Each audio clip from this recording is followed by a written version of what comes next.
Hi everyone, स्वागत करती हूँ आपका अपनी चैनल गृहिणी गार्डन ब्लॉग्स में। दोस्तों, आज सावित्रीबाई फुले का जन्मदिन सामाजिक संगठन द्वारा हम सभी महिलाओं ने एक साथ मनाया गया है। तो आप आज इस वीडियो को पूरा लास्ट तक जरूर देखिए। जानकारी बच्चे बड़े को पता करने बात करें तो आज के दिन की जानकारी नहीं है। फिर हम ही लोग में चर्चा करें कि जिसने अपन को आज पढ़ने का जो अधिकार दिया है उसी माता जी का आज जन्मदिन है। तो अपन सब मिलकर आज बहुत जागरूक महिलाएं हो गई है। आप थोड़ी थोड़ी व्हाट्सएप पे भी, और पढ़ने में तो बहुत कम आता, लेकिन जो व्हाट्सएप पे ये सब चीजें, तो मैं आज जब मैं सोच रही थी कि अपन ये वीडियो को सोच भी नहीं सकते कि शादी करेंगे। तो अभी के बच्चे अच्छे हैं कि मतलब बोलते ना, अभी के बच्चे बड़े एक्टिव हैं, बहुत अच्छे।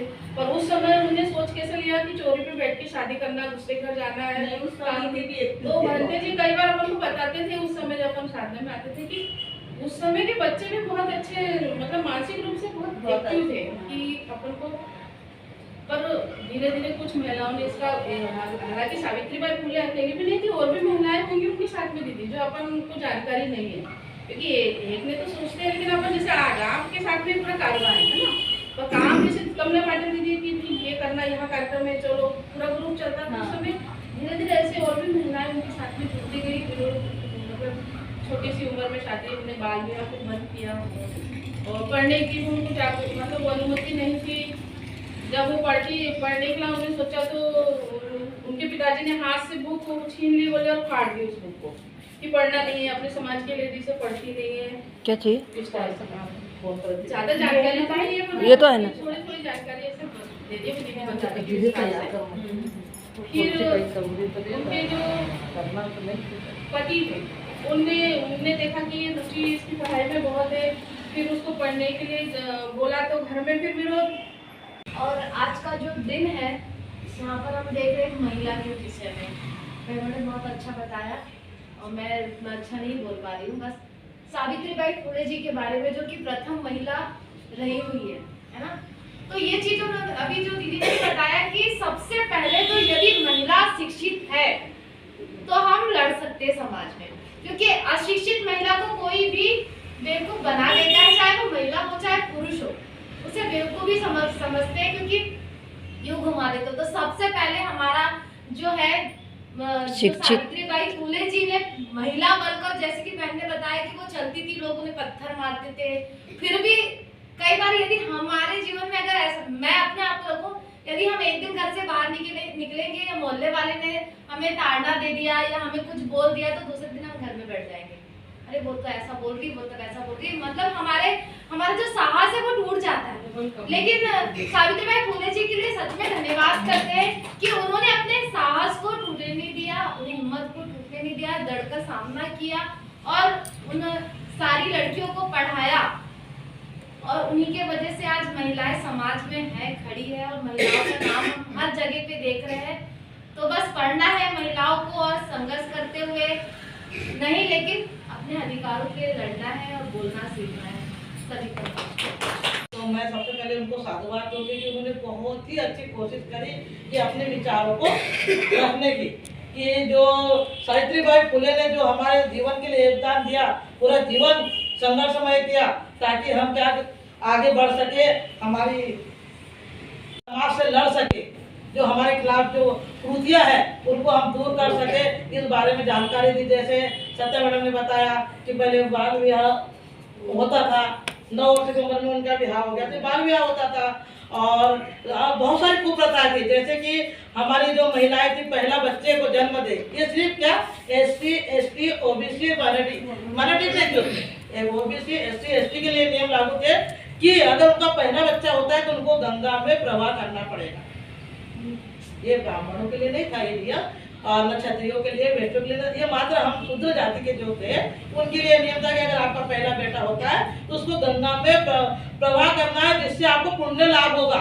बताओ किस माँ को पुण्य लाभ होगा अपने जिंदे बच्चे को। लेकिन ये कुप्रथा इसलिए बनाई थी कि कोई भी बहन बेटी जो पहले बच्चे को जन्म देती है वो हष्टपुष्ट होता था, वो दिमाग से तेज होता था। तो स्वर्ण समाज के लोग नहीं चाहते थे कि वो हमारे खिलाफ कभी उठ के खड़ा हो, हमसे लड़ सके। इसलिए उन्होंने एक कुप्रथा बनाई थी कि पहला बच्चा जो भी था उसको गंगा में प्रवाहित कर दिया जाए। दूसरी थी क्या कि जो मेरी बहनों ने नहीं बताया, सती प्रथा भी उसी समय लागू थी कि अगर किसी महिला का पति मर जाता है तो उसको उसके साथ उसको जिंदा जलना ही है।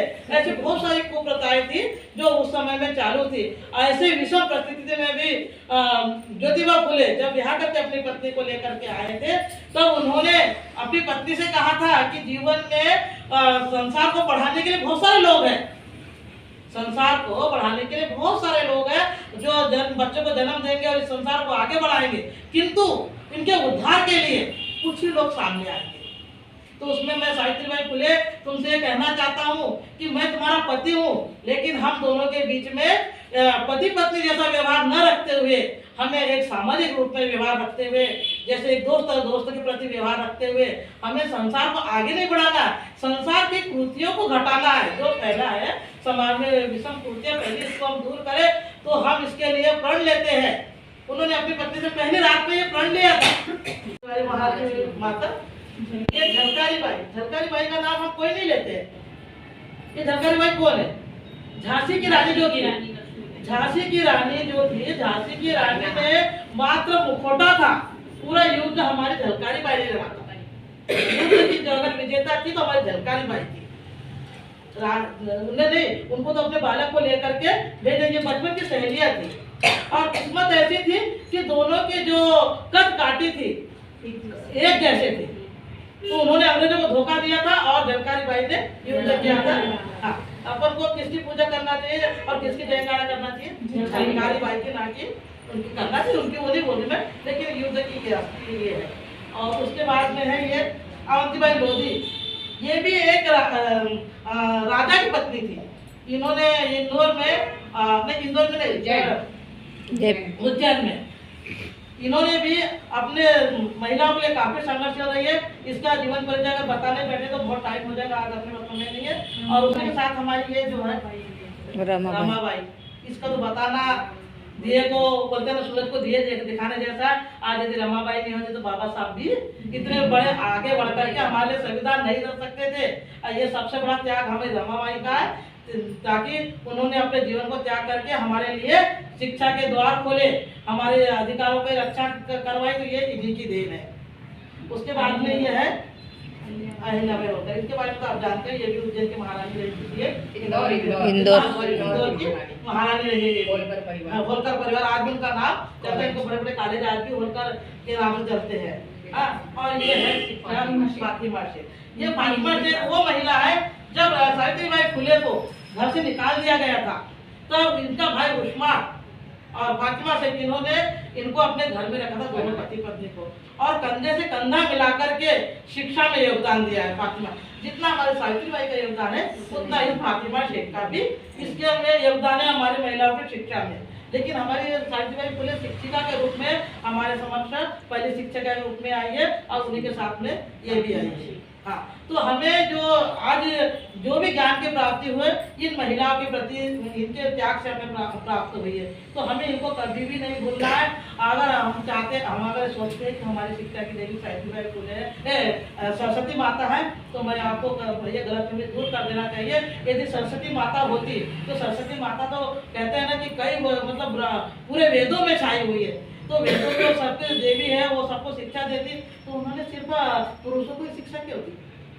चाहे वो ब्राह्मण समाज की महिला है, उनको शिक्षा क्यों नहीं दी? उन्होंने जिन्हें चुने सिर्फ ब्राह्मण लोग को शिक्षा देना, तो क्या वो माता कहलाने लायक है? नहीं है। इन्होंने सबको शिक्षा दी, ये हमारी माता है। और हमें शिक्षक दिवस के रूप में किसका मनाना चाहिए? इनका मनाना चाहिए। अच्छा, 5 सितंबर को जब मनाते हैं उसका विरोध नहीं करेंगे, वो उनकी परंपरा है, क्योंकि राधा कृष्ण जो थे उस समय में उनका जन्मदिन के ऊपर ये शिक्षक दिवस होना है, तब इनके बारे में नहीं सोचने वाला था, क्योंकि हम लोग अनपढ़ थे, अज्ञानी थे, इस बारे में समझते थे कि हमारे महापुरुषों ने हमारे लिए क्या किया, हमारे में जो लाभ दिया उसी को हम होते आज तक आ रहे हैं। लेकिन आज जागृति आई है, तब हमको समझना है कि हमारी शिक्षा की देवी सावित्रीबाई फुले, ना कि सरस्वती देवी है। तो मैं इन्हीं शब्दों के साथ में आप लोग को धन्यवाद दूंगी कि आप लोगों ने अपना कीमती समय निकाला, यहाँ उपस्थित हुए, राष्ट्रमाता सावित्रीबाई फुले के जयंती में जन्मदिन के लिए आप लोग आए, इसके लिए मैं सबको साधुवाद दूंगी। और आशा करूंगी कि आने वाले जो प्रोग्राम है हमारे, इससे अधिक लोग उपस्थित होकर के हम भव्य रूप से हमारे महापुरुषों का चाहे जयंती हो, चाहे उनका परिनिर्वाण दिवस हो या कोई भी कार्यक्रम आता है तो हमें एकता के सूत्र में बंध करके केक काटेंगे। और मेरी माला दीदी हैप्पी बर्थडे जरूर गाएगी है ना? भैया को फूल चढ़ाने बोलते तो भैया आएंगे। बोलिए अगर आपको चला दीजिए यहाँ पर। दोस्तों आज सावित्रीबाई फुले का जन्मदिन हम सभी लोगों ने एक साथ मनाया है और ऐसी छोटी छोटी जानकारियाँ जो हम लोगों को पता होना चाहिए हमने वीडियो में शेयर किया है। आप लोगों को कैसे लगा कमेंट करके ज़रूर बताइए।